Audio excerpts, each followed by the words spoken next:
For more than 3,000 years, the gold mask of Pharaoh Tutankhamun stayed hidden in the Valley of the Kings. This artifact, which stands about 21 inches tall, shows how skilled and artistic the ancient Egyptians were.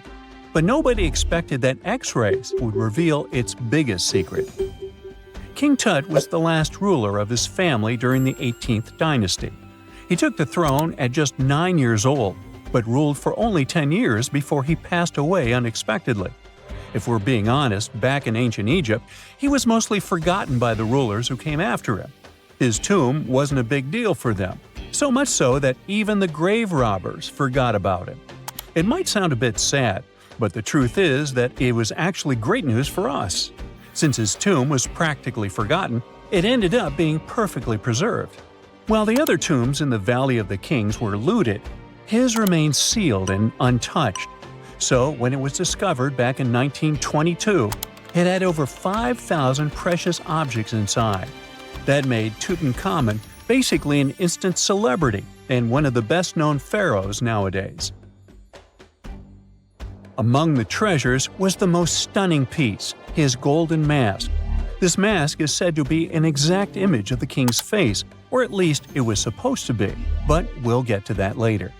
The purpose of this accurate representation of his face was to make sure that his soul would recognize him in the afterlife and return to his mummified body. In ancient Egyptian beliefs, this would allow him to continue living in the afterlife. The details of the mask clearly looked incredibly difficult to create, but people didn't realize how complex it truly was until many years later. The first X-rays of the mask were taken in 1967. Back then, the main reason for these scans was practical – conservation. The mask was heading to Paris for an exhibition, and it was the first time it had ever left Paris. This would help them keep track of any changes during the exhibit. Plus, the images could give clues about how the mask was made, but back then, they probably didn't fully realize just how complex its construction was. I mean, Egyptian goldsmiths didn't use modern soldering techniques. So, how did they make this mask? New X-rays taken in 2007 gave us some answers. It turned out the Egyptians didn't use pure gold, which is 24 carats. The mask was actually made of 23-karat gold, meaning it was mixed with another material. So, specialists discovered that the gold sheets contained a small amount of copper, a reddish-brown metal. This was likely done to make the material more flexible and easier to shape. They would then shape the gold sheets by heating and hammering them over and over again. But there was one more secret inside the mask that wasn't discovered until 2015. The year before, the staff at Cairo's Egyptian Museum were working on the mask display when the long beard of the mask accidentally got knocked off. Another theory is that the beard had become loose over time and just fell off. Either way, the fact that King Tut's beard came off caused a lot of stress.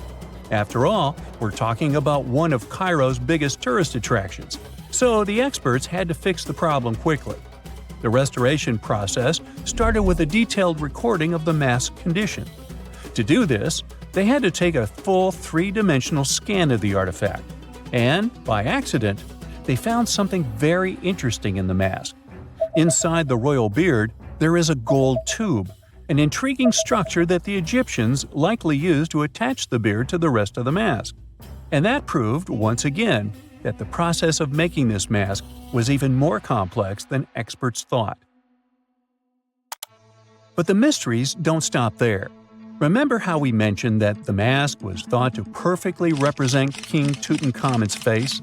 Well, that might not be entirely true. Some popular theories suggest the mask was never meant for him and was actually made for someone else. A study published in 2015 suggested the mask was originally made for a female pharaoh, his supposed stepmother, the famous and beautiful Egyptian queen Nefertiti. The biggest clue comes from an inscription on the mask. At first glance, it seemed to belong to Tutankhamun, but after a close examination, researchers noted that something else was actually written underneath King Tut's name. The royal name stamp seems to have been altered, and originally it had something written on it that translates to Queen Nefertiti. There is another feature of King Tut's golden mask that was overlooked for years, which adds even more mystery. As we mentioned earlier, experts believe he wasn't respected much by the pharaohs who came after him. And one of the clues that made archaeologists think this is the pierced ears on the mask. Some researchers believe that King Tutankhamun wouldn't have worn earrings after he was a kid. So, according to their theory, by the time he passed away at 18, he shouldn't have been represented with pierced ears. This could also support the idea that the mask originally belonged to Nefertiti, or maybe to someone who wasn't even connected to King Tut.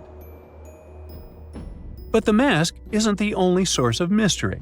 In fact, his whole tomb is full of puzzles. Recently, historians found a sign that the place where King Tut was supposed to be buried was changed at the last minute. For years, experts wonder why a pharaoh who ruled for 9 years ended up in such a simple tomb. When compared to the grandeur of other pharaohs' tombs, his tomb seemed, well, a bit plain. The idea that a king like Tutankhamun would have such an unremarkable resting place just doesn't match up with the power and importance he must have had in ancient Egypt. So, what happened? Well, apparently, this might have something to do with his successor, Pharaoh I. After King Tutankhamun passed away, researchers believe that I made sure to erase him from Egypt's history. So, one theory suggests that he was probably behind the quick decision to place King Tut's body in a smaller, less impressive tomb. When experts looked at I's own tomb, they found something interesting. There is a large wall covered in painted baboons. This is the same type of artwork found in Tutankhamun's tomb. It seems like the same person might have chosen the artwork for both tombs.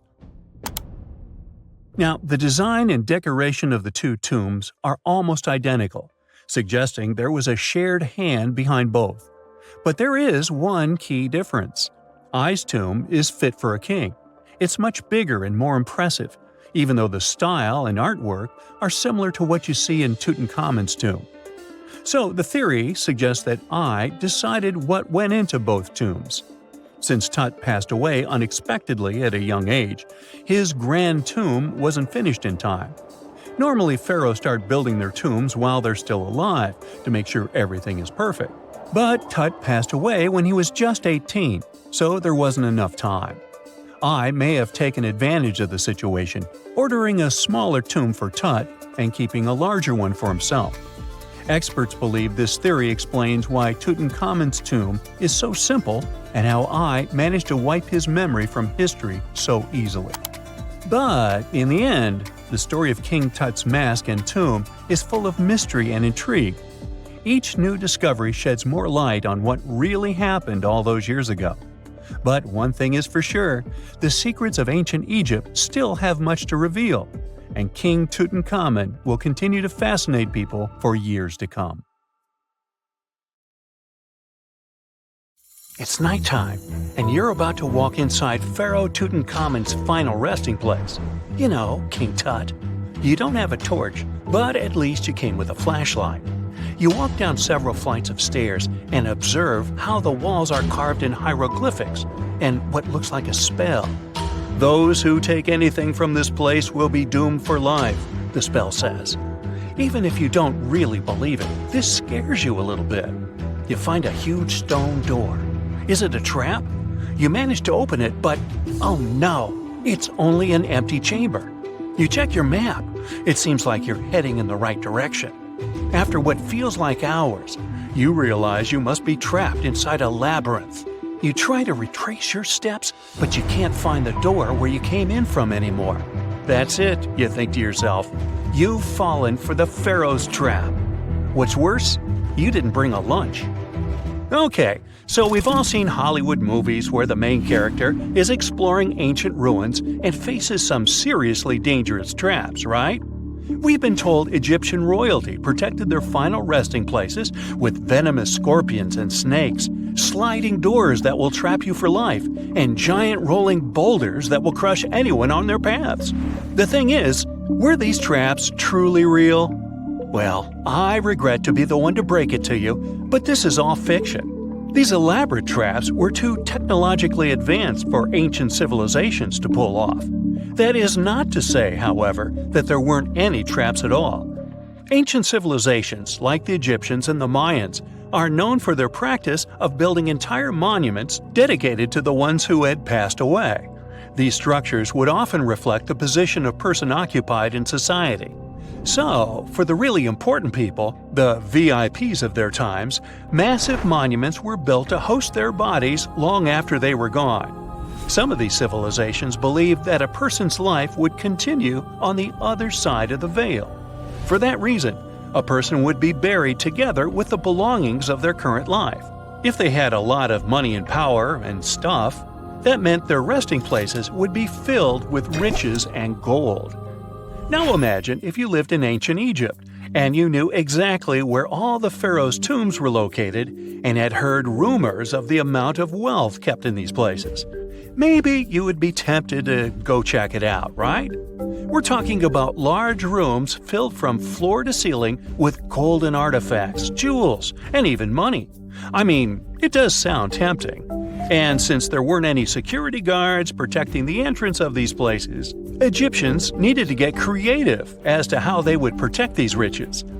These old civilizations found some traps to be useful. A recurring one was building empty rooms inside the monument to confuse a burglar. Now, let's take a look at Amenhotep III's final resting place as an example. It was built in the city of Luxor, in a spot also known as the Western Valley of the Kings.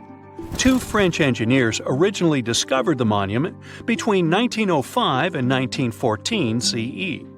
The structure is huge and has more than 10 chambers, connected by long corridors and steep stairways. The King's Chamber is the most hidden one, and for an outsider to try and find it, they will probably enter a lot of empty rooms beforehand. Other pharaohs tried to protect their riches by commissioning monuments with false doors concealing pits that were up to 20 feet deep. This way, an unwarned and unwanted visitor would be surprised by the deep hole on their way to the king's resting chamber. Alongside false doors, pharaohs made sure to build labyrinth-style corridors and false walls. This way, robbers could take hours or days before they found the king's real chamber. As to pits with poisonous snakes on them, if there were any reptiles inside these monuments, they probably got inside on their own and would most likely not stay there for long. There is no way snakes would survive years and years without food inside these pits. So yes, another Hollywood-induced belief right there. If these traps seem boring to you, archaeologists did find an interesting deterrent in the final resting place of the Red Queen of Palenque in Mexico. Palenque was one of the most powerful Mayan cities in pre-Columbian Mexico, and the Red Queen was believed to be the grandmother of the last Mayan king, undoubtedly a person of immense importance to the empire. In her honor, a huge monument was built to keep her body after her passing. The discovery of the tomb itself was already thrilling. Archaeologists found an ancient monument when digging at the site back in 1994. The first thing they found was a room with a hidden door. Once they opened the door, they discovered a long corridor. Finally, at the end of this corridor was the Queen's chamber. The team of archaeologists was beyond excited to unearth this chamber with the mummy of the Queen herself still inside it. They found her to be accompanied by her pearls, jade shells, and expensive rocks. But as the team explored the remains, they saw something rather strange. The room was filled with a red-colored powder. Researchers knew that the color red was important to the Mayan people, and that much of their clothing and buildings were decorated with this color. But they didn't understand why the queen was buried with this unknown red substance. After they took a sample back with them for further analysis, they discovered that the red powder was cinnabar, a very dangerous mineral. This powder, when inhaled, can cause, shall we say, severe health damage to a person. The team concluded that this could only be a trap for anyone trying to steal her riches. Okay, so dangerous powders might have worked as the most intense traps we've seen until now. But perhaps the cheapest way to keep out unwanted visitors was to advertise spells written out all over the monument. We'd probably laugh at these today, but back in the day, they were more or less effective. Spells usually said that the person who took anything from that place would meet a tragic fate. Some spells said that robbers would lose their houses in big fires or terrible floods. Other spells said burglars would have incurable and undiagnosed health issues, but they weren't really enough to stop people from taking any gold. There are some stories surrounding how these spells might have been real. One of them is from the famous British Egyptologist Howard Carter, the one responsible for unearthing Pharaoh Tutankhamun's resting place in the 1920s. After months of unsuccessful digging, Carter discovered the tomb's existence by chance. He found the entrance to a stairway right beneath the soil where he had been searching all those months. With the help of a team, he cleared the piles of sand blocking the stairs and discovered a doorway. The door had several royal symbols carved into it, and Carter knew this could only mean a very important person had been buried there. And he was right. With a chisel, he made a hole in the top left-hand corner of the doorway and lit his vision with the help of a candle.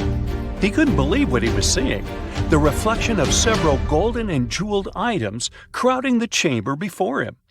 Lost for 3,000 years, Carter had just discovered the final resting place of King Tut. But the story didn't finish here. This discovery was accompanied by a series of unfortunate events that led people to believe it had something to do with the pharaoh's spell. Carter himself mysteriously passed away just a few years later, and some of his assistants lost their houses in floods, just like one of the spells threatened. Some say it's just coincidental, as there's no real proof of these things being connected. Well, what do you think? Was this an effective trap after all? In November 1922, a boy walked through the desert mountains of Egypt and discovered some ancient steps carved into the rock. Subsequently, this find became one of the world's largest and most significant archaeological discoveries. This step was part of Tutankhamun's untouched tomb. Archaeologists found about 5,000 ancient objects, including jewelry, fabrics, painted vases, and funeral masks. You've probably seen one of them. It has become one of the most recognizable attributes of ancient Egypt. More than 100 years have passed since then, and now humanity has finally become close to another large-scale discovery, the tomb of Cleopatra. This queen was the last active ruler of the Ptolemaic Kingdom of Egypt, who sat on the throne from 51 to 30 BCE. There are many ancient records about Cleopatra, her reign, and her unusual personality, but until now, no one has discovered the secrets about her passing away in the burial place. So, one archaeologist, Dr. Kathleen Martinez, has been studying ancient records and temples around Alexandria for decades, and concluded that the tomb of the queen should be located under the ancient city of Taposiris Magna, founded in 280 BCE. It was a big city on the northern coast of Egypt, where tens of thousands of people were engaged in trade and industry, and it seems that Dr. Martinez's guesses turned out to be correct. She and a group of archaeologists have discovered a secret underground tunnel near Alexandria, with a length of about 0.8 miles. It was cut into the rock under Taposiris Magna's temple. During further excavations, they found many things that indicate Cleopatra's tomb lies in the tunnel's depths. It's also possible that she is buried there together with the Roman commander, Mark Antony. According to ancient records, Cleopatra and Mark Antony loved each other and together opposed the Roman Senate, which declared Antony a traitor. The fact that natural disasters have occurred on the territory of Taposiris Magna for thousands of years can complicate the excavations. Earthquakes and floods destroyed the city and possibly flooded its underground tunnels. But archaeologists hope the ancient tomb remains untouched, and that it hides many treasures and records about the royal life of ancient Egypt during the reign of the last dynasty.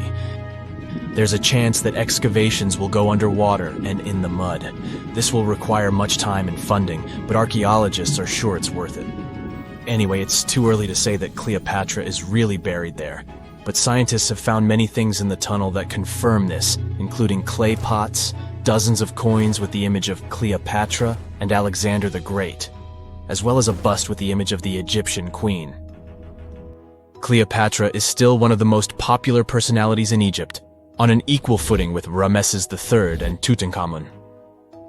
She inspired many films, paintings, and books, but what made her so popular? She became famous for her inconsistency.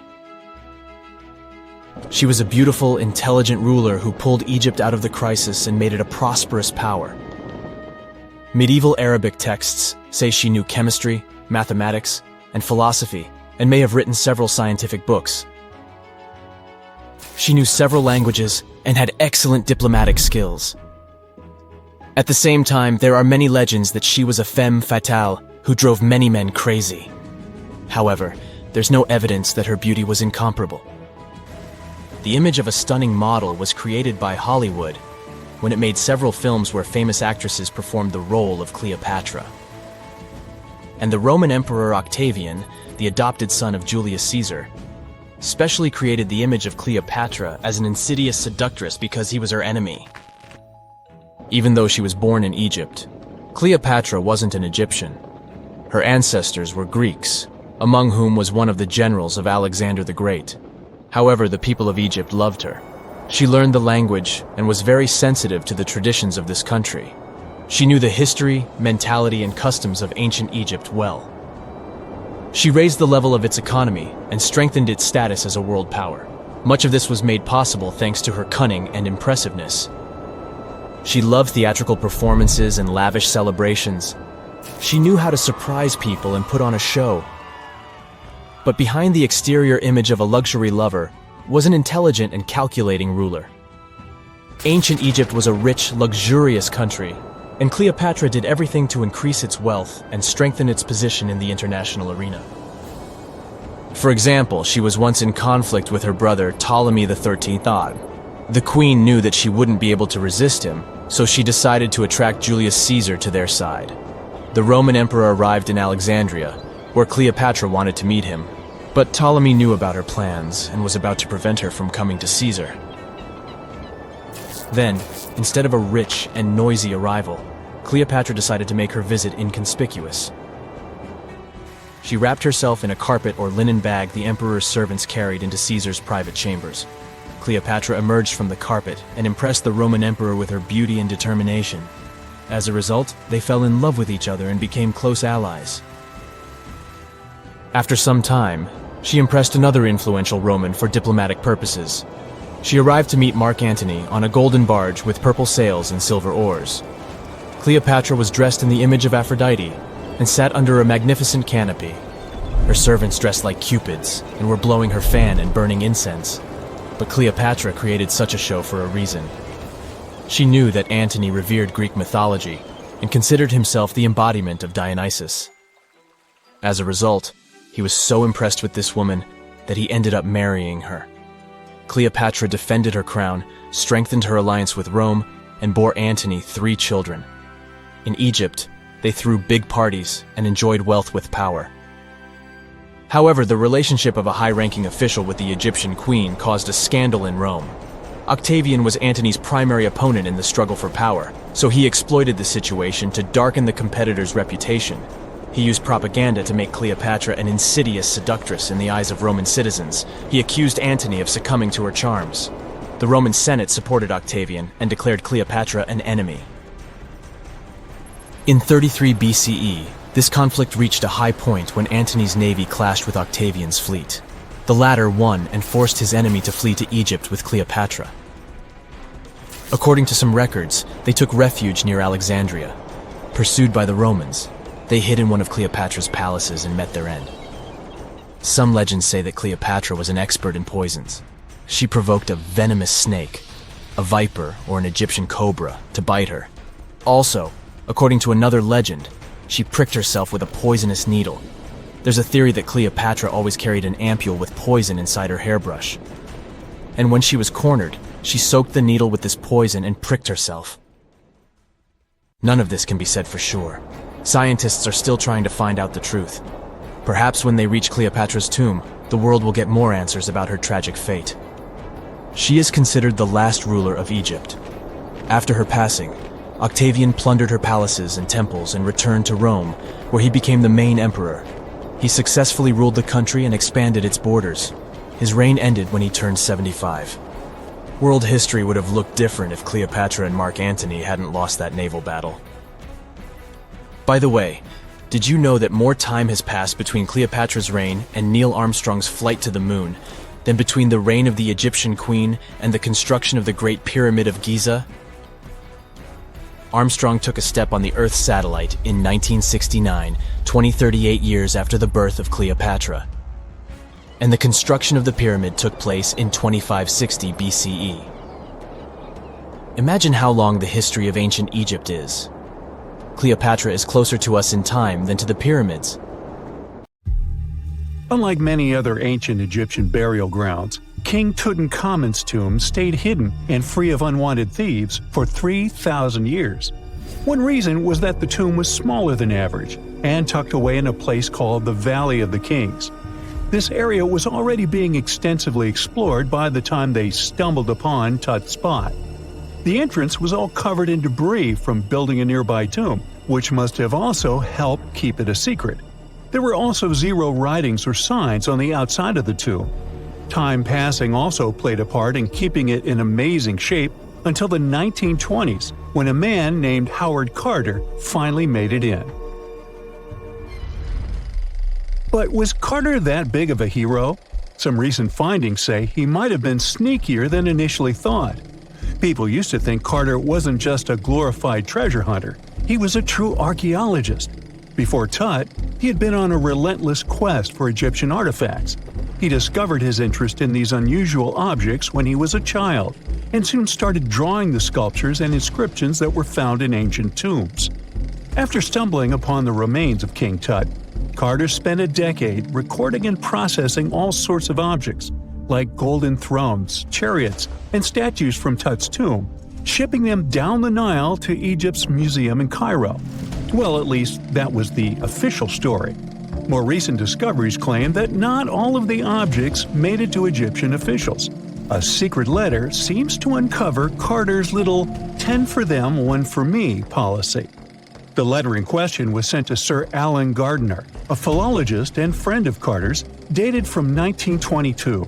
In these writings, Carter mentioned having found the tomb and was asking his buddy for some advice. In another letter from 1934, Gardiner seems to be thanking Carter for an amulet, which was sent to him as a thank you gift. Carter was adamant that it didn't come from Tut's tomb, but evidently it did. Even the British director of the Egyptian Museum was onto Carter's sneaky endeavors, but couldn't prove it. He compared Gardiner's amulet to others from Tut's tomb, and lo and behold, they were a perfect match. Gardiner was so disappointed to have been put in such a sticky situation that he vented to Carter in another letter. Deciding to be a good friend, Gardiner didn't throw the famous archaeologist under the bus. Instead, he advised Carter to take those stolen goods back to Cairo, just like he'd advise you to like this video and subscribe to the Brightside channel for more amazing videos on the most unique topics in history. It's not the only shady piece of information on Carter's post-discovery behavior. In 1947, a man named Alfred Lucas, who used to work with a controversial archaeologist, gave some information in an obscure journal in Cairo. He claimed that Carter sneakily cracked open the burial chamber door himself. Then he sealed it back up like nothing had happened before the official uncovering. Now, why would he do that? Well, the same theory suggests that Carter and his crew might have entered the tomb early so they could get their hands on some ancient goodies. Obviously, these people couldn't risk having such objects sold while they were still alive, but made sure they were auctioned off after they passed. Carter, though, never confessed to anything. He made no official denial either, but the Egyptian government couldn't risk any more mysterious disappearances, so they prohibited him from entering the tomb for a while. Some have connected this apparent stealing to the curse of King Tut. If you've never heard of it, know that it became quite the scary tale soon after King Tutankhamun's resting place was uncovered. It claimed that anyone messing with the tomb of the boy pharaoh would face some serious bad luck. It's not all dramatic like a mummy going on an aggressive spree, but word got out that the people involved in disturbing King Tut's lair met some mysterious, untimely ends. The main untimely passing related to this supposed curse is that of George Herbert, the 5th Earl of Carnarvon. He was this British aristocrat who helped fund the search for the tomb. He passed away just a year after the tomb was opened. Now, people love to call it mysterious, but it turns out that Herbert was already in pretty bad shape health-wise when he got to Cairo, and he ended up getting taken down by a regular disease. Now, let's talk numbers. There were a lot of people linked to this tomb opening: security guards, archaeologists, and supporting staff. And sure, a few of them did pass not long after the tomb started receiving visitors. As much as we'd like this curse to be true for the sake of, good storytelling, statistically, if you have a bunch of people connected to opening a tomb, you'd expect some passings just by random chance.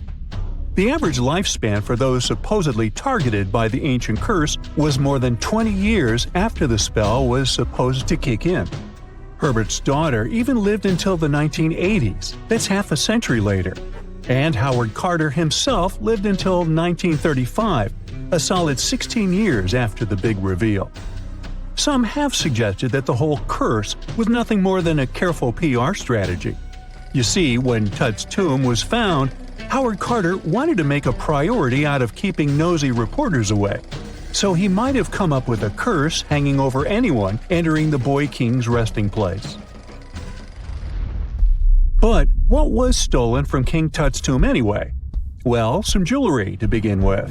It might have been snatched by Howard Carter himself, according to a French specialist. He did some intensive research by looking at old pictures taken from inside the tomb back in the 1920s. He compared those images to various objects from museums and auction houses. He soon started to piece together the whereabouts of some of Tut's jewelry. First up, there's this collar that used to be on Tut's chest. It was all broken into pieces, and some parts went via Carter to the Nelson Atkins Museum in Missouri. Meanwhile, other bits ended up on a necklace owned by some unnamed people who tried to sell it in 2015 but failed. Even the Nelson Atkins Museum agrees, as they've confirmed the information on their website. Then there's a headdress piece. Some beads from it that once belonged to Tut apparently got stolen by Carter too. They were also strung into a necklace and are now being held at the St. Louis Art Museum. Another fancy collar made out of glazed ceramic magic spent some time at the Met, far away in New York. Thankfully, it was sent back to Egypt a bit over a decade ago. This seems to have been, as you'd expect by now, also stolen by Carter. Missing artifacts aside, King Tut still gave a ton of amazing objects that helped us learn more about this incredible ancient culture. Starting with the famous burial mask. It's this massive 21-inch gold art piece with semi-precious stones and glass paste. It weighs 22 pounds and showcases the boy pharaoh with a long beard and a headdress with a cobra and vulture. On the back, there's this spell from an important ancient Egyptian spiritual book that's supposed to make sure it works just as well in the afterlife. Tut was also apparently a board game enthusiast. They found 4 board games in his tomb, some made of ivory. Archaeologists also found a pair of gold sandals, though you'd imagine they were more for show than for comfort. In fact, the pharaoh probably never wore them in his lifetime. Now, speaking of fashion items, it turns out Tut was quite the fancy ruler. They even found a mannequin in his tomb that was used to pick out, adjust, and store his outfits and jewelry. The boy king seemed to have also enjoyed some music, based on the 2 trumpets historians found in his tomb. Though they were played back in 1935 in a BBC broadcast, the instruments are today considered too fragile to be maneuvered. Most people know that pyramids were built as grand tombs for the pharaohs, designed to ensure they had a smooth journey to the afterlife. The Great Pyramid of Giza, for instance, was constructed for the pharaoh Khufu. But what most people don't know is that this whole pyramid building trend started right here, with the step pyramid of Djoser about 4,700 years ago. This massive structure was built for Pharaoh Djoser, a ruler from Egypt's 3rd dynasty. It rises 7 layers high above the ground and stands about 200 feet tall. We think of it today as a phenomenal architectural project, but for ancient Egyptians, the step pyramid of Djoser turned out to be more like a massive experiment, a trial run, if you will, to perfect their building skills before they moved on to even more ambitious pyramids. Reaching new heights is super exciting, but the real mystery is what is going on below the ground. In this pyramid's underground labyrinth, there is a network of tunnels stretching about 3.5 miles long, and some researchers believe these tunnels might have been part of a sophisticated water system that could completely change what we think about pyramid construction.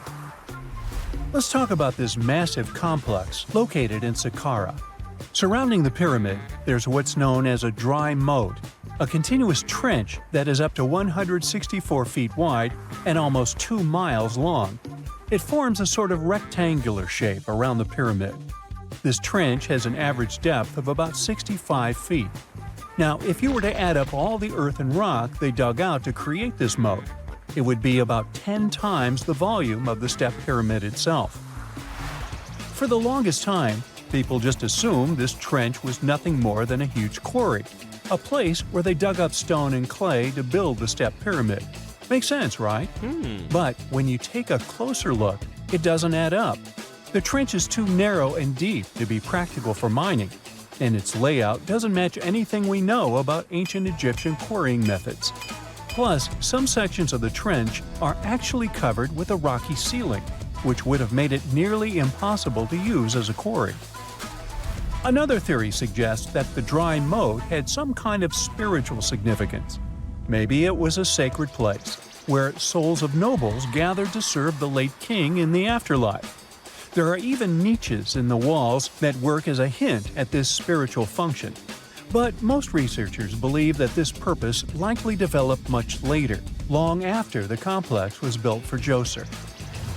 So, what was the moat really designed for? In 2020, a researcher came up with a pretty intriguing idea. It is possible that this trench was actually designed to collect and manage water, especially after heavy rainfalls. Now, that makes sense when you consider the location. The moat sits in an area that could easily have been flooded by runoff water from nearby plains. This could also explain why the trench wasn't used for new graves until much later when the climate became drier and less prone to flooding. The story becomes even more intriguing, as this trench appears to be part of a larger, more complex hydraulic system within the Djoser complex. It is like the trench has several compartments, carefully carved out of the rock and connected by tunnels. These compartments likely served as a part of a water treatment system, where water would flow from one compartment to the next, getting cleaner as it moved along. Now, here is where things start to tie into the pyramid itself. The Djoser complex has a series of underground shafts, and some researchers think that water from the moat's deep trench might have been used to power a hydraulic lift system, and this giant water-powered elevator could have been used to raise the heavy stones needed to build the pyramid. It worked like a volcano, but instead of lava, water did the heavy lifting. Imagine a big deep hole in the ground at the center of the pyramid site. Inside this hole, there was a huge wooden platform, kind of like a giant raft that could move up and down. When the workers wanted to lift a heavy stone, they would fill the hole with water. As the water rose, the wooden platform started to float up, carrying the stone with it, almost like a giant water-powered elevator. When the stone reached the right height, the workers slid it off the platform and onto the pyramid. The idea is that water from the deep trench, after being cleaned and filtered, would flow into these shafts. A massive float, possibly made of wood, would then rise as the water filled the shaft, lifting the stones up to where they were needed for construction. Once the stone was in place, they'd let the water out, lowering the platform back down to the bottom, ready to lift the next stone. This fancy hydraulic lift system could have been a game changer, making the whole building process a lot faster and more efficient without using a lot of workforce. It is like the ancient Egyptians were already embracing the whole idea of work smarter, not harder. But of course, not everyone is on board with this theory. Some experts argue that the area where the step pyramid of Djoser was built couldn't have held enough water from occasional rains to maintain such a fancy hydraulic system. The main theory suggests that, in the past, there might have been some kind of lake nearby that would have filled up after a period of rain, and this lake could have supplied water to the complex's hydraulic system. But there is no mention of such a lake in any ancient Egyptian writings, so it might be more of a what-if situation than a reality. And then there's the issue of the hard work itself. Remember when I said this method could have allowed the ancient builders to raise stones with far less effort? Well, that might not be entirely true. According to some experts, just building this hydraulic device would have required a lot more heavy work than simply moving the stone blocks using good old-fashioned manpower. And let's not forget, the step pyramid of Djoser is like a baby pyramid compared to those that came later. The stones used for Djoser's pyramid weighed, on average, about 660 pounds each, which is nothing compared to the more than 2.5-ton blocks used later for the pyramid of Chephren. If this cool water lift theory gets completely ruled out, we still need to explain how this pyramid was built in the first place. To answer that, we need to rewind a bit and talk about the original plans. See, before Djoser's tomb became a pyramid, the idea was to construct a simple mastaba. This type of tomb was pretty common in earlier periods, a flat-roofed, rectangular structure with sloping sides. But after the original mastaba was finished, they decided to expand it a bit by adding more layers on top. And then they added even more layers, until the construction reached 6 distinctive steps, each one smaller than the previous. And they probably did all this by raising those heavy stones using ramps, not a water-powered elevator. There is still so much we don't know about the step pyramid of Djoser. More research is definitely needed to fully understand how this system worked, or if it even existed at all. But the idea of using water to help build the pyramid adds a whole new layer to our understanding of ancient Egyptian engineering. It's a powerful reminder of just how clever and resourceful those builders were, using the natural landscape and the power of water to create one of the most iconic monuments in history. A gruesome discovery took place in Egypt some years ago. You want to hear about it? 16 human hands, carefully buried in 4 eerie pits. They didn't look too much like human hands at first, since they were abnormally large, but they were. Weirdly, there were only right hands, no left hands were in sight. It turned out that it points to the practice of an ancient dark ritual. Old Egyptian art and tales talked of a ceremony where warriors would present the right hand of their adversaries as proof of victory and ask for gold in return. Egyptians believed in the afterlife, so cutting off someone's hand meant you cut off their power eternally. Guaranteeing this type of defeat was interesting to the winning party. Here, the fight was between Egyptians versus Hyksos, who lived in what was once known as Canaan. Egypt has always been the center of some history-changing findings, and some time ago, this papyrus was found. If we stretched it open, it would be just a tad bigger than the height of a skyscraper. The world's tiniest skyscraper, which is located in Wichita Falls, Texas. When humans didn't write on their notes app, they wrote on this thing, made from the medulla of a papyrus plant. Around 2,000 years ago, ancient Egyptians wrote something reminiscent of a book where they describe most of their funerary traditions and their visions of the afterlife. It's considered one of the most important texts from ancient Egypt and is still sold in bookstores to this day. This ancient manuscript was unearthed from a chamber located just south of the Pyramid of Djoser, located in Saqqara. Oh yes, Djoser is the oldest pyramid in Egypt and not the Giza pyramids like most people think. So recently, the site of Saqqara buzzed with excited archaeologists who probably found one of Egypt's oldest complete mummies. They believe that this beautiful and well-preserved mummy was that of a wealthy man. He was discovered in a deep shaft, covered in layers of gold leaves. There are many symbols that show he was an important and wealthy man, like the band he wore on his head, the bracelet on his chest, and the fact that he was embalmed with a tunic, which was reserved for Egypt's finest. The most exciting part of the entire discovery was finding the resting place sealed with mortar, just as the ancient Egyptians had left it 4,300 years ago. Now this may sound weird, but back in 2008, archaeologists discovered a missing pyramid. Now it went missing because it deteriorated over the span of 4,000 years. Today, you can only see its base. It was a pretty important site back in ancient times. It is said that around the area of the pyramid, the ancients hosted a special type of ceremony where high priests would carry mummified remains of sacred bulls. Now here's a fun fact. Ancient Egyptians believed that Apis bulls were earthly incarnations of the city deity of Memphis and was connected to rites of fertility. It wasn't just any Apis bull, though. They needed to be all black with a single white mark between its horns and a bunch of very specific characteristics. They were selected by the local priests and honored until they passed away. After that, they were mummified and buried in underground galleries. Meanwhile, this missing pyramid sort of disappeared around the 1800s. It was a German archaeologist who first found it in the village of Saqqara. He called it the Headless Pyramid when he first found it.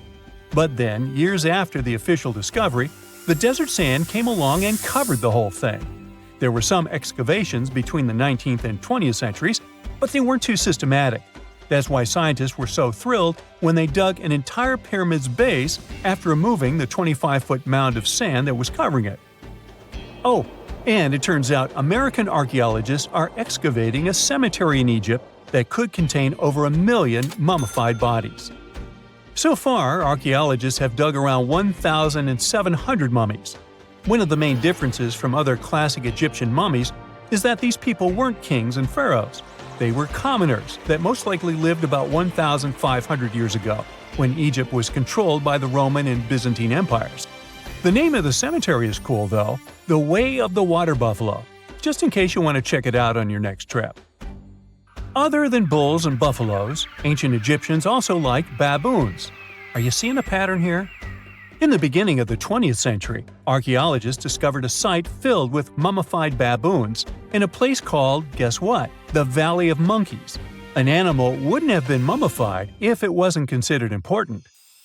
Certain animals were more important than others, since they were linked to specific deities. Jackals were connected to Anubis, the ancient god of the afterlife, and cats were likened to the female deity Bastet. Baboons were a pretty big deal, since they were believed to be connected to Thoth, the deity of wisdom and advisor to Ra, one of Egypt's supreme deities. The archaeologists who studied these animals weren't too happy. They think these baboons were kept inside and were deprived of sunlight for most of their lives. They had extreme vitamin D deficiencies and they were poorly fed. Maybe Thoth got angry with these baboon keepers. Just a guess. Since there's never a boring day for archaeologists in Egypt, they also found human mummies with golden tongues. Since Egyptians were all about the afterlife, they believed that golden tongues might help a person speak once they pass to the other side. I mean, it's a long shot, but hey, why not? Some of these mummies were placed in wooden coffins with goods, such as necklaces, pottery, golden artifacts in the shape of lotus flowers and scarab beetles, and iPhones. Just kidding. A new temple was also unearthed recently in Egypt. Scientists believe it was dedicated to honor Zeus Cassios. That deity would be a cross between Zeus, the almighty Greek deity of the sky, and Mount Cassios. While digging around the Sinai Peninsula in Egypt, archaeologists spotted 2 pink granite columns poking out of the ground, and bingo. They believe these columns represented the temple's front gate and collapsed during an earthquake many years ago. And speaking of deities, there weren't only super serious deities. Recently, scientists unearthed a golden ring in a city south of Cairo. No, Frodo, it's not magical. It was a normal gold ring, but it had the depiction of the deity of fun, officially named Bes. This deity is often described in sacred texts as a happy chubby dwarf. Today, many tattoos we get are sorta deprived of any sense and are made of aesthetic purposes only. In ancient Egypt, though, women would get tattoos as a token of protection for childbirth. That's what scientists think, at least. Around the Nile region, scientists found some mummies that had well-preserved tattoos, which is a rarity since the skin deteriorates so easily. 2 of these women tattooed their lower backs, and the drawings were simple. They were mostly pictures, including that same chubby dwarf we just talked about, Bess. He also had a side hustle as the protector of women during childbirth. Now, would you believe me if I told you ancient Egyptians invented robots? No? Well, that's because that's not entirely true. Sure, they were astronomers, mathematicians, and engineers, and somehow they also squeezed an eccentric invention into that package – an automated deity some scientists called Hathor. This wooden statue had been in the Metropolitan Museum of Art for years before someone noticed its secret. With the help of an X-ray machine, specialists discovered a mechanical operating system inside it. The pulley-like axis goes from the statue's shoulder to her left leg. When the system rotates, the statue raises and lowers her hand. Hey, pick me! Pick me! Whenever you hear about ancient ruins, you almost never picture them being suspended somewhere, or just randomly hanging on the branch of a tree, right? In fact, for most of the ancient artifacts we have exposed in museums all over the world, archaeologists did quite an impressive amount of digging. You see, buildings have this funny way of fading away over time if not properly taken care of. Sometimes we need to reuse some building materials, so an older construction may be sacrificed in the process. Other times houses are abandoned, and once they are exposed to the elements on the surface, like rain or sunlight, they don't really stand a chance. Some just simply crumble away due to good old erosion. So the only way a piece of architecture can survive the test of time is if it's somehow gotten buried deep down. Now, how did they end up buried in the first place? Well, it's quite the comedy of errors. Ancient cities had a habit of gradually raising their ground level like a kid adding toppings to their ice cream sundae. You see, these settlements were always busy collecting food and building materials to keep up with their ever-growing population. But hey, who has time to deal with waste and rubbish? It wasn't exactly high on their to-do list back in the day. So when it came to building new houses, ancient civilizations found it much easier to save their sweat and tears by piling up the rubble and constructing right on top. But that's not all. Rivers would also occasionally flood and deposit a layer of sediment on the city floors, further encapsulating those ancient constructions. And in those dry regions like the desert, where the wind likes to show off its sand and dust dance moves, you can bet it was a constant struggle to keep the establishments clean. One hilarious example is the Sphinx, which had its head buried in sand until a group of archaeologists unearthed it in 1817. Some ancient towns eventually got covered up because they were completely abandoned. With less human activity to control their expansion, plant seeds couldn't resist the opportunity and sprouted all over the place. They gobbled up carbon dioxide from the air and grew, adding more and more bulk to the ground. Those cheeky roots even decided to stabilize the soil made from decaying plant matter, creating layers upon layers of earthy goodness. It's like the ultimate DIY project Mother Nature embarked on, with plants as her loyal helpers. The act of digging into the secrets of ancient civilizations is not just about unearthing a lost world. It's also an epic quest to reveal the hidden treasures beneath layers of history. But how do archaeologists know where to dig in the first place? If everything is covered in layers upon layers of sediments, debris, and plant roots, they must have some sort of system they rely on before embarking on a new project, right? For starters, they're not always the ones suggesting an archaeological dig in a certain location.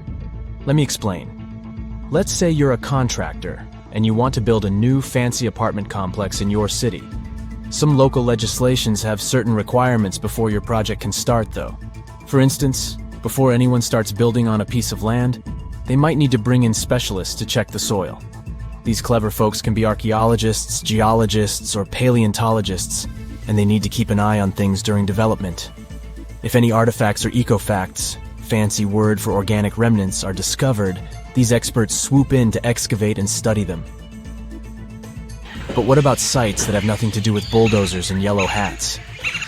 Archaeologists have more than one trick up their sleeves when it comes to locating ancient hotspots. They dive deep into historic records with a healthy dose of detective work.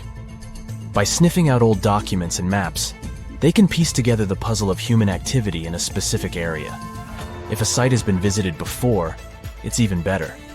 Finding records of past excavations or historical accounts can give archaeologists lots of information on where to continue their treasure hunt. Before archaeologists start swinging their shovels, they engage in a bit of a visual scan mission. Armed with a grid system, they'll stroll around the site, keeping their eyes peeled for any artifacts that might be hiding just beneath the Earth's upper layer.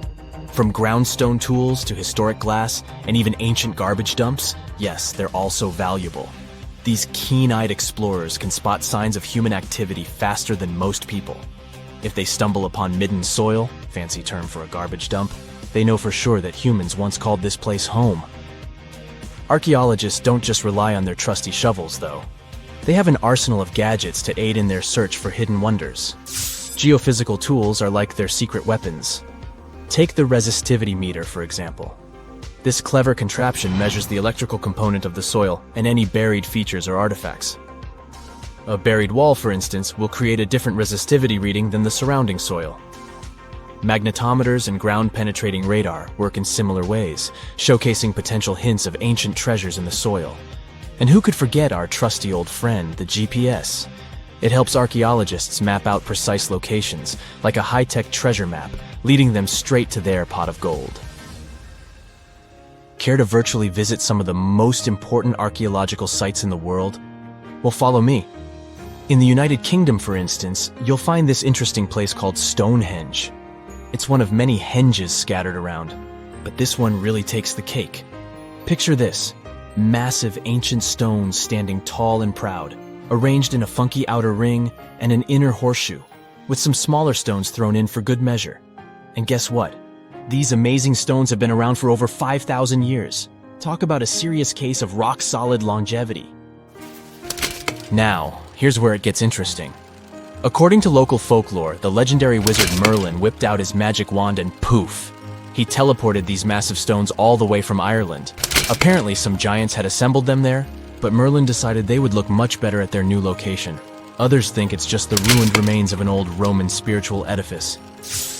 These amazing structures were built by our Bronze Age ancestors. With their simple tools and limited tech, they managed to create this monumental masterpiece.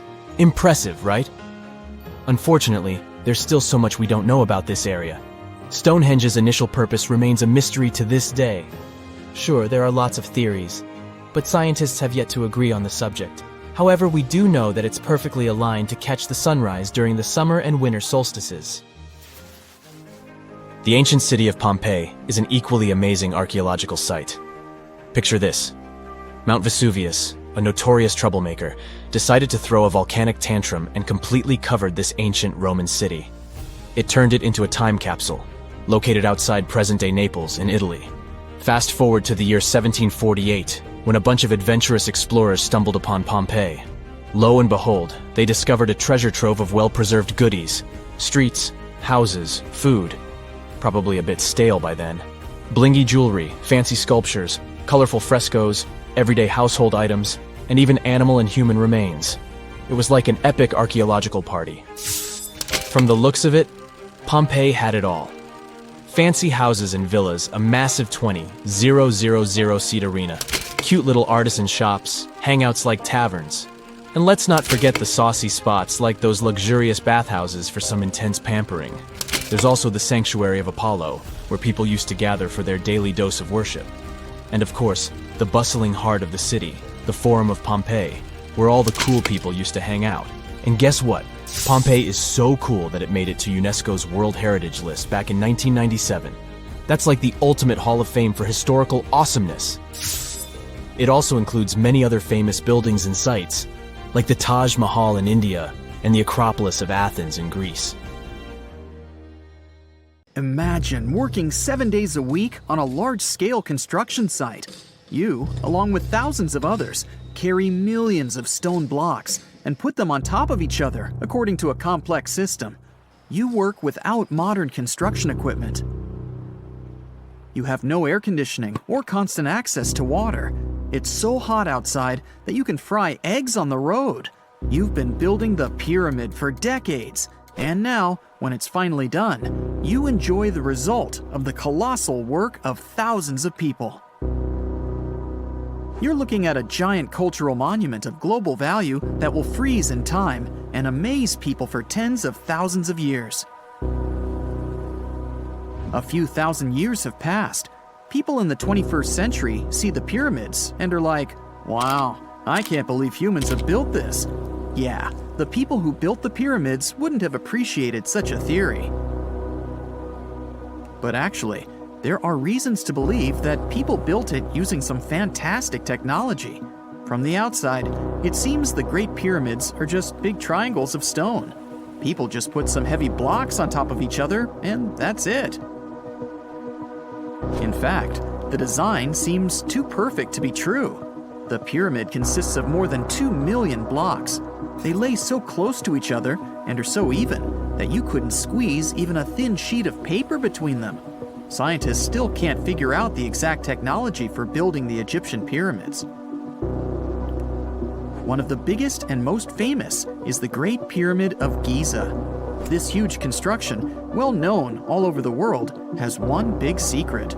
There should be a capstone on top of the pyramid. It's a triangular-shaped stone block, a small pyramid on top of a huge one. It's also called a pyramidion. The builders of ancient Egypt made it out of granite and limestone and covered it with gold. No records or old drawings prove that there was a pyramidion at the top of the Great Pyramid of Giza. But there's another ancient Egyptian structure with such a triangle, the Red Pyramid. It was built before the Great One, and its capstone has survived to this day. Archaeologists have found and reconstructed it. But where could the capstone of the Great Pyramid be? It's a mystery that still has no answer. Some are sure that some thieves have stolen it from the top. Maybe they just climbed up and pushed the pyramidion down. It makes perfect sense.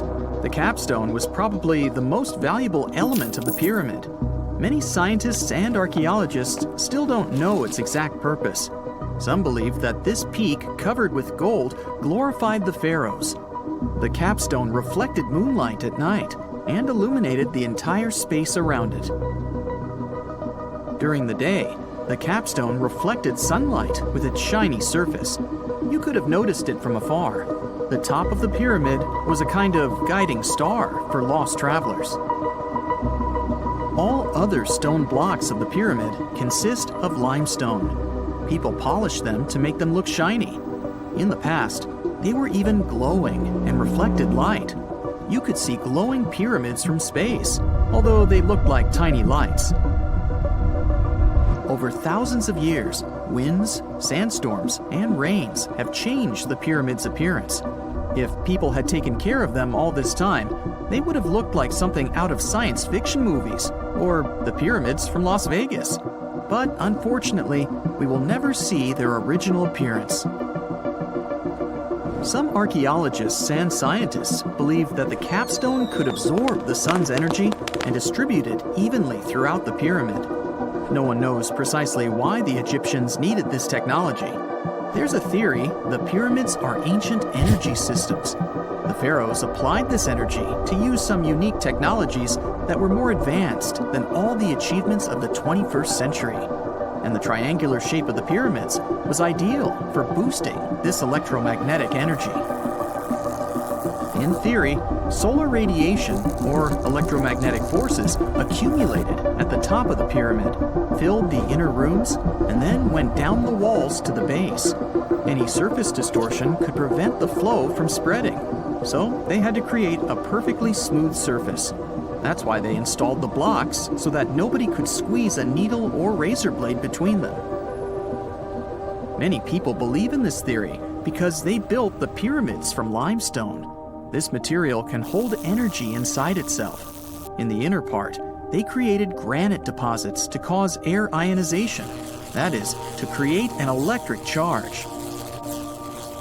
They also dug channels under the pyramid for water to transmit electricity. And at the top, they put a gold capstone, the best conductor of electricity. So, this is how you get a great power generator. Different cultures used similar technologies to create electricity all over the world. But these are all theories.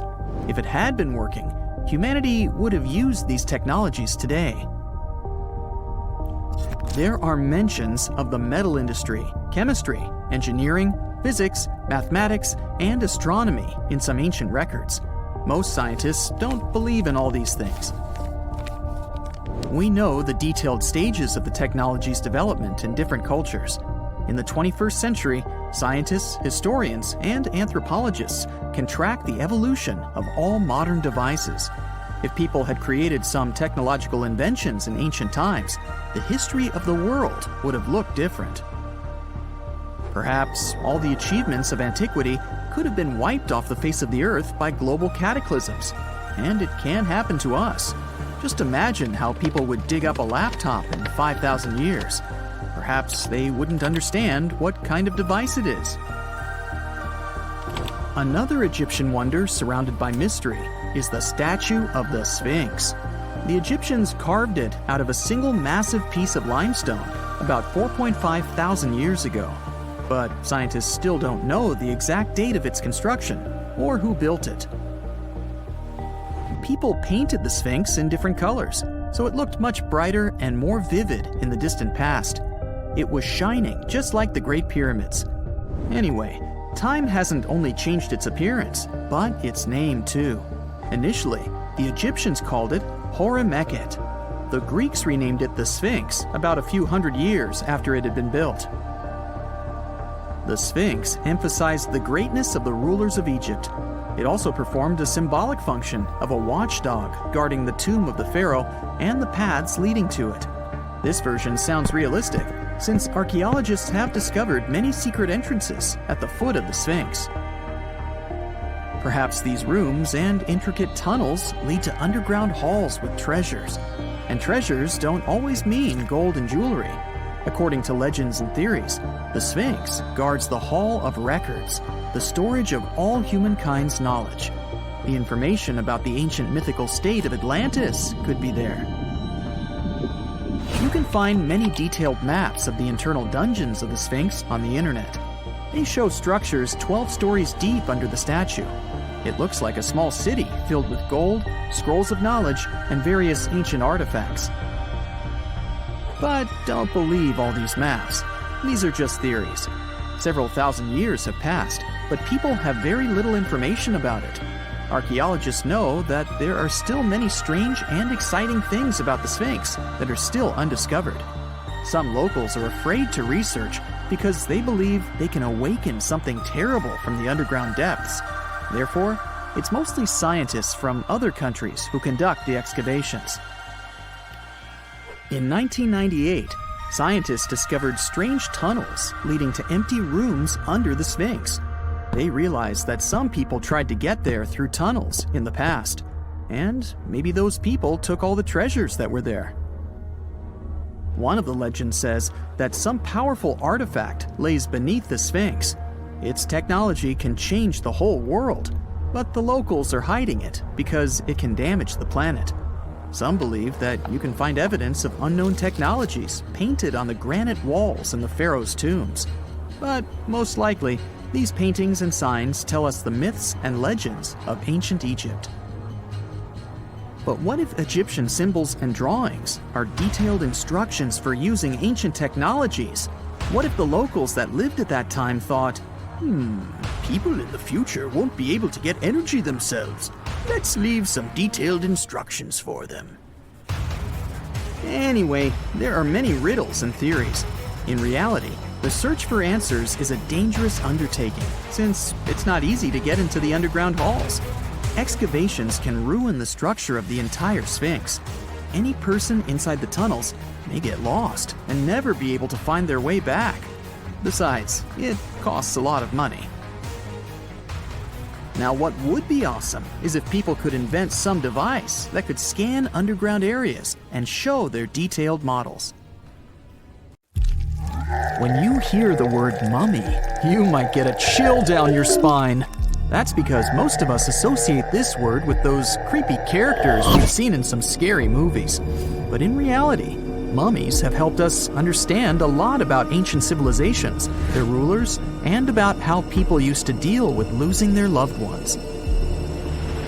The people most famous worldwide for their mummies are the ancient Egyptians. They believed that some sort of existence after passing away was possible, if certain conditions were met. That's why they insisted on preserving the human body through the process of mummification and placing the mummy in a furnished tomb, kind of like giving it a fully functioning apartment of its own. Why did they believe in this? Well, because they were deeply connected to their natural environment for the most part. They saw the natural cycles around them, like how the sun rose every day, followed by the moon, or how new life was always sprouting from plants, even after they had wilted away. They also believed that the powerful spirit Osiris, who represented the cycle of passing away and resurrection, played a role in this process. To prepare for the afterlife, the ancient Egyptians followed certain rituals, like mummification, which involved using materials like honey, resins, and incense to preserve the body. There's no other mummy more popular than that of King Tut. He was a young pharaoh who ruled over 3,000 years ago in Egypt. The problem with discovering ancient royal tombs is that most of such burial sites were previously robbed. People knew ancient rulers had been left with many valuable belongings, so those locations became vulnerable to thieves. When King Tut's tomb was opened in 1922, people were excited because it had not been robbed, like many other previously discovered royal tombs. That's how well hidden it was.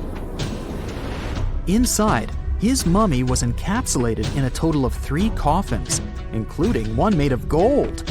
The objects found in his tomb showed us what ancient Egypt was like, and studying his mummy also helped us learn about the culture and practices popular at the time when he passed away. We also learned about his family by looking at his DNA. Scientists were able to discover that he had had a disease called malaria and a problem with his foot that might have made it hard for him to walk. Ramses II was another pharaoh in Egypt who ruled for 68 years, which was quite a lot back in the day. He was known for his expansion campaigns and building projects. Many objects from his time as a ruler still exist today, including a large statue of him. Ramses II was about 6 feet tall and lived to be about 90 years old. After looking at his mummy, scientists concluded that he may have had a medical condition that affected his spine. Now, remember those thieves I mentioned before? They are probably the reason why Ramses II ended up in a plain coffin in a secret collection of royal mummies at Deir al-Bahari, which was rediscovered in 1881. Thankfully, archaeologists were able to identify him because his journeys had been recorded on his wrappings.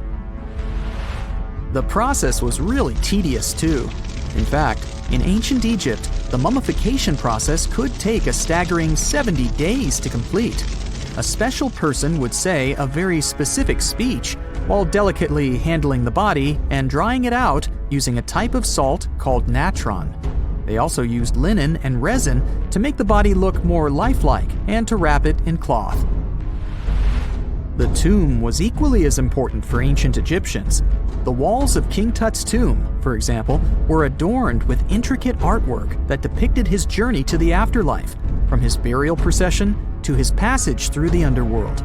The ancient Egyptians believed that everyone made this journey after passing away, and they filled their tombs with items and paintings to help the person in their spiritual travels. Additionally, the walls of the tomb were decorated with spells from a special book, which contained a collection of poems that the Egyptians believed would help people reach the afterlife. And speaking of how important this journey was, people also placed food in these ancient tombs. In King Tut's tomb, archaeologists discovered 36 jars of vintage beverages and 8 baskets of fruit, which were believed to be left there to help him in his journey to the afterlife. The Egyptians believed that traveling to the afterlife took a really long time, so they left a lot of supplies, such as food and water, to sustain their loved ones. Pharaohs also generally had numerous luxurious garments and beautiful jewelry in their tombs to ensure that they would have a fashionable journey. These items included various types of linen clothing, such as tunics, scarves, gloves, and headdresses, as well as a lot of gold jewelry with precious stones, like bracelets, buckles, pendants, necklaces, rings, and even precious depictions of insects for protection. Some were also deposited with fans made from ivory and ostrich feathers to keep them cool in the afterlife. Some ancient rulers were even placed in their forever apartments along with boats. For example, Pharaoh Khufu built the Great Pyramid at Giza as his tomb, and a large ship was found inside. King Tut, however, was buried with multiple boat paddles, but no actual boat. Instead, he had 3 chariots and numerous walking sticks made of precious materials, perhaps indicating he'd rather travel to the beyond by land, not by water. Amongst the most interesting objects found near ancient mummies are bottles of oils and perfumes. If rulers were supposed to be fashionable, why not smell nice too, right? Also, some of them had some ancient kinds of board games, most of them made out of precious materials like gold or ivory. One of those games was called Senet. It was very popular amongst the ancient Egyptians and very similar to modern-day chess. The ancient Egyptians may have the most famous mummies out there, but they weren't the first to invent the procedure. In fact, it all started in South America with an ancient civilization named the Chinchorro. As far as we know today, these people were the first to mummify their loved ones that had passed away. They did it somewhere around 2,000 years before the Egyptians started their own rituals.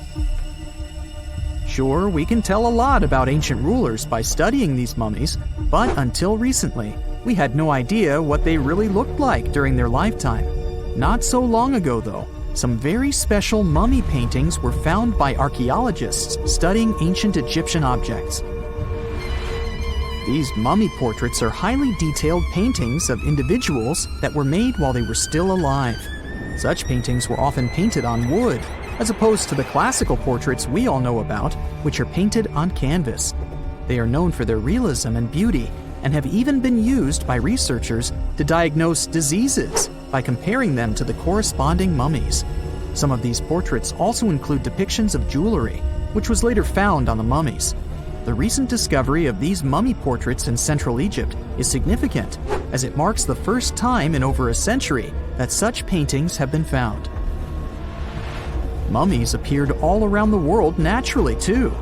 Mummification can occur without people intervening because of natural conditions, like extremely cold or hot environments, places with a lack of oxygen, or accidental exposure to chemicals that preserve the body. These conditions don't allow bacteria to grow, resulting in the body remaining more or less intact. Famous Otzi was one of these mummies. We know today he was a man who lived around 5,000 years ago in Europe. But upon his discovery in the Alps in 1991, Austrian authorities initially believed that he was a modern mountaineer because of how well preserved the body was. However, after the Iceman was removed from the glacier, it was determined that he was actually from the Copper Age. It's 1898, and you're taking part in excavations in Saqqara. This place, not far away from Cairo, is full of ancient tombs and pyramids. You're in your Indiana Jones mood and hope to find something really phenomenal to become famous. Gold, manuscripts, treasure maps, mummies of famous pharaohs. Wait, a wooden bird? You're really disappointed as it looks like a regular toy. An old one, but still.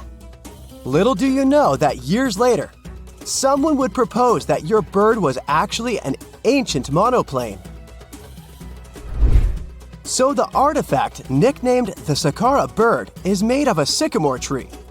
The birdie has a wingspan of just 7 inches and weighs around 40 grams. A perfect original souvenir from Egypt, I would say.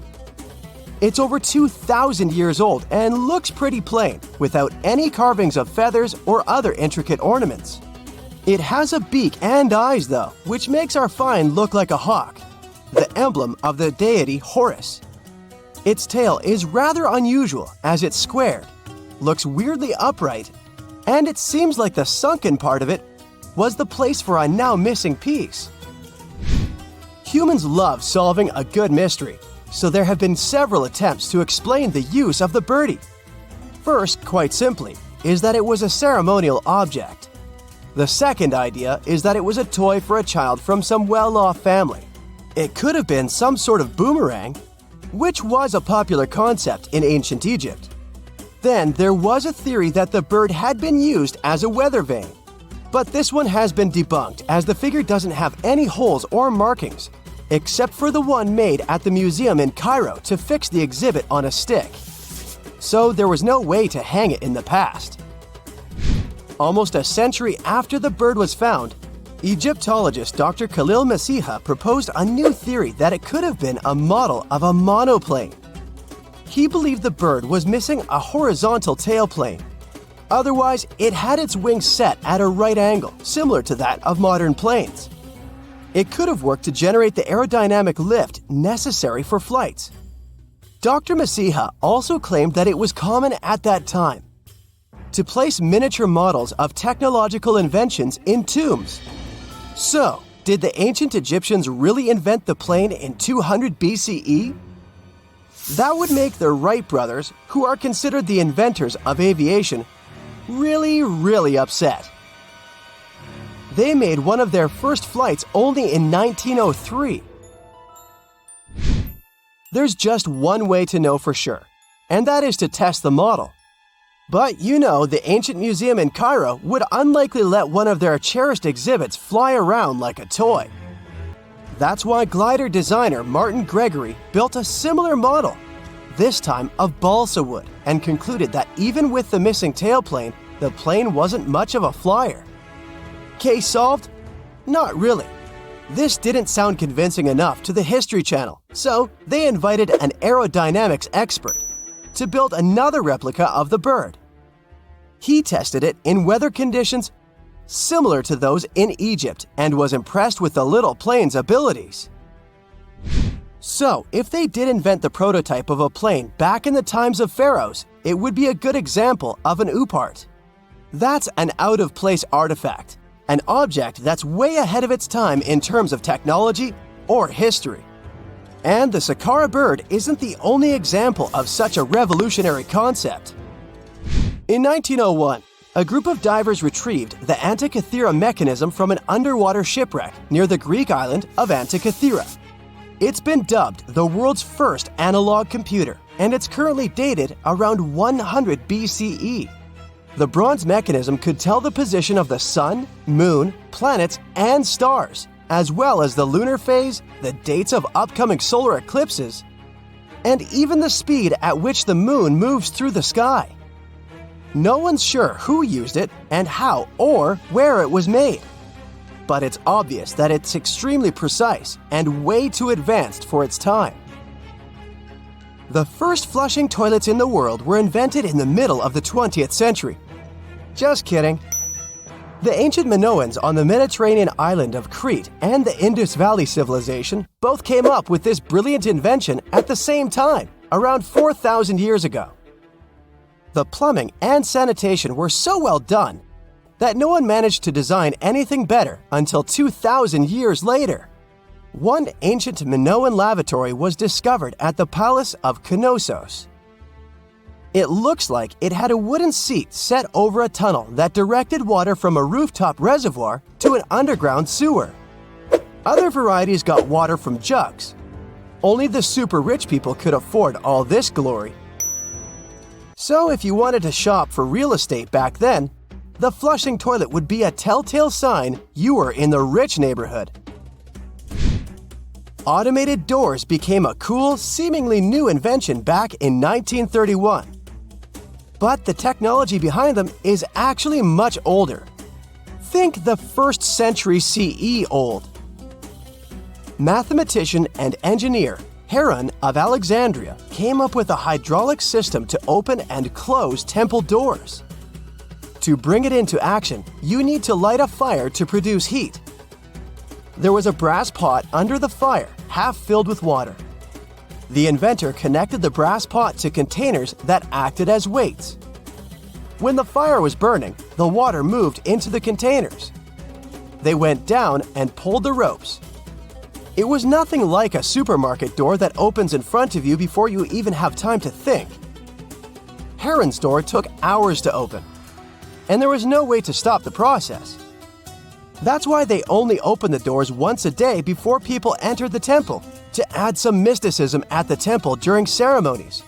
Spooky. Looks like the first ever battery was invented in Baghdad around 2,000 years ago. A German archaeologist found this oval-shaped clay jar in 1938.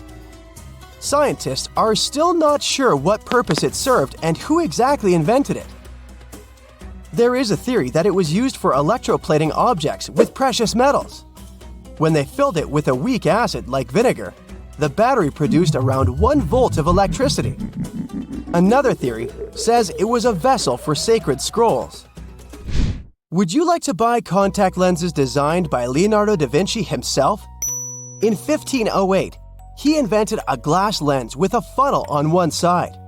You were supposed to wear it with water inside to improve your vision. Sounds a bit uncomfortable, doesn't it?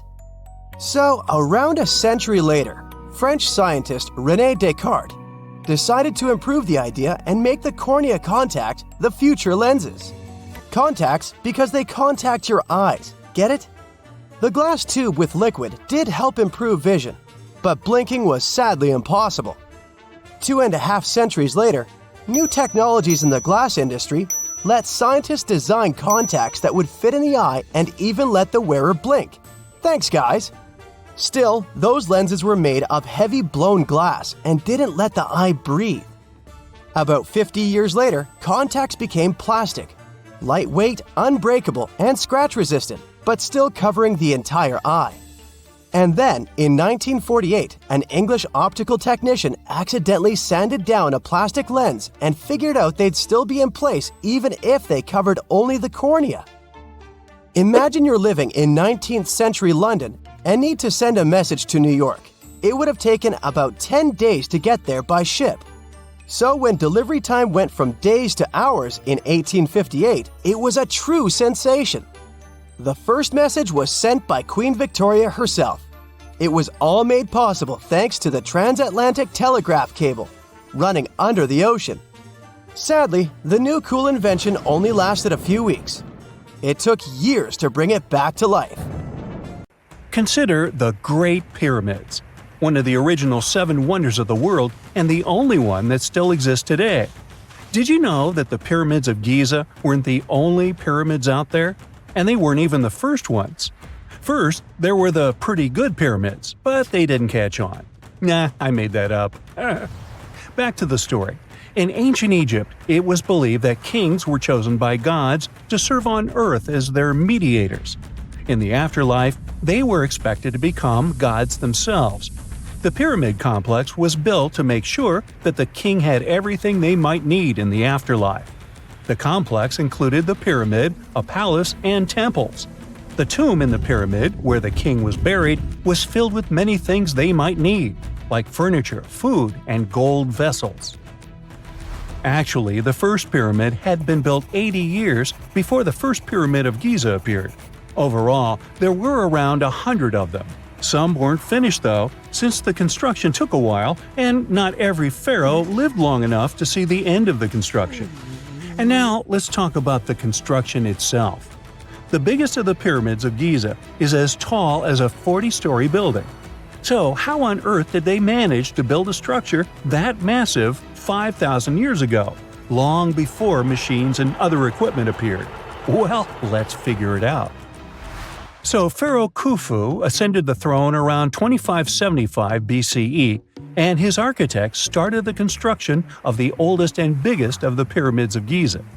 He figured that over 2 million limestone blocks had to be used to build the pyramid, each weighing around 2.5 tons, around the weight of a rhino. The architect wanted to finish the construction in 20 years. To make it possible, a stone had to be carried and pushed into place every 4 minutes, 24 hours a day, 7 days a week, and 365 days a year, except leap year. So obviously, a lot of workers were needed to make it happen. Many believe that it was enslaved people who worked at the pyramid's construction site, but that's not true. Workers came from all over Egypt to contribute to the project. All in all, around 25,000 of them. The Egyptians were doing all kinds of work, starting with manual labor and crafting tools to administrative work. They all worked around 10 hours a day. They were housed and well fed, and they were overall living a more comfortable life than an average Egyptian could afford at that time. Supposedly, the builders lived in a nearby temporary city and were a highly organized community with a strong leader. The pyramids seemed to be designed to align with the points on a compass, and their sides symbolized the rays of the sun. But back at that time, there were no compasses. Ancient Egyptians figured out the directions themselves and with amazing precision. To align the pyramids, they used two constellations. The construction site was arranged on the west bank of the Nile River. This also had a symbolic meaning. Just like the sun sets in the west, life sets in the west as well. The second pyramid of Giza was for Khufu's son, Pharaoh Khafre. It's a bit smaller, but this one has the famous noseless statue of the Sphinx. Of course, originally it had a nose. I would tell you what happened to it, but it's still a mystery, and no one knows for sure. Sphinxes have the body of a lion and the head of a human. They were considered guardians of important areas. This famous Sphinx, also pronounced Sphinx, has the head of Pharaoh Khafre and is guarding his pyramid, facing the sunrise. The Sphinx is one of the biggest and oldest statues in the world. Originally, it not only had a nose, but was also painted. Scientists have discovered traces of the red color of its face. So, most likely, the Sphinx was painted red. There are also remains of yellow and blue color on its body. The statue definitely wasn't boring.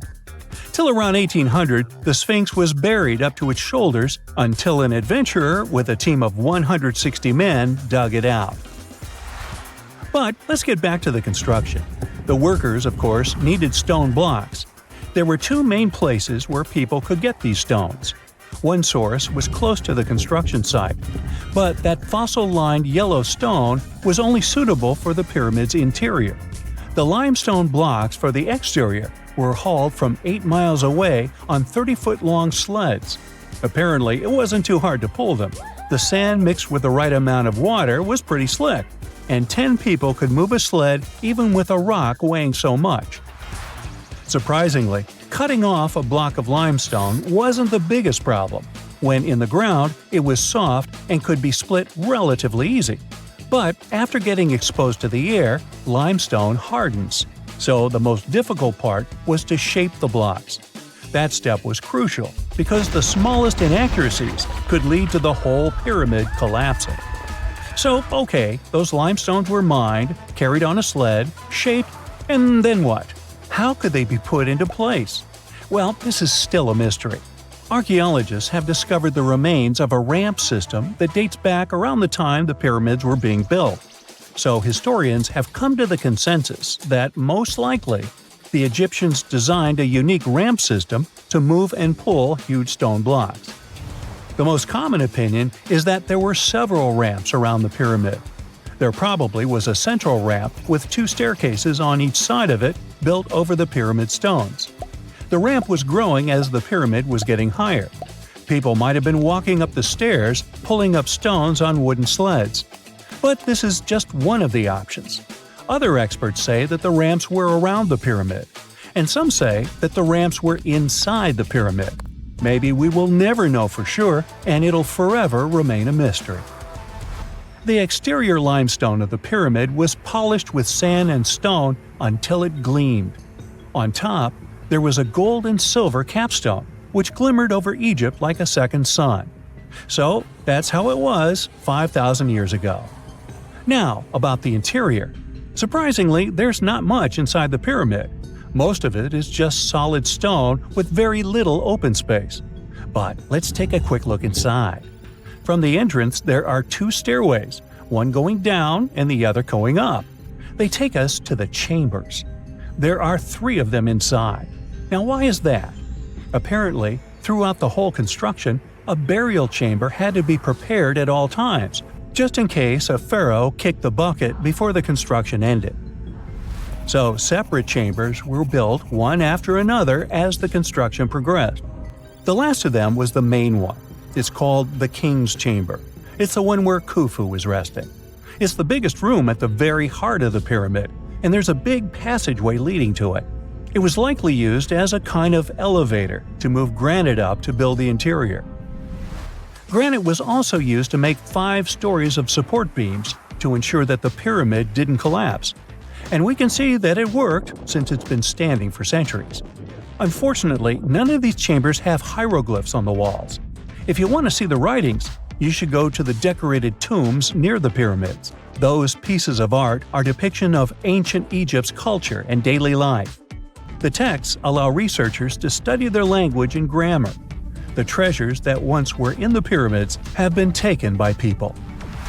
There are also many secret tunnels and passages inside the pyramids, but even today, no one knows the whole plan of the interior. Scientists have been sending little robots with cameras inside for many years, but there's still a lot we don't know about the pyramids. Now they're trying to use an X-ray to scan the pyramids from the outside, without going inside. So yeah, ancient Egyptians did create a mystery no one has been able to crack for 5,000 years already.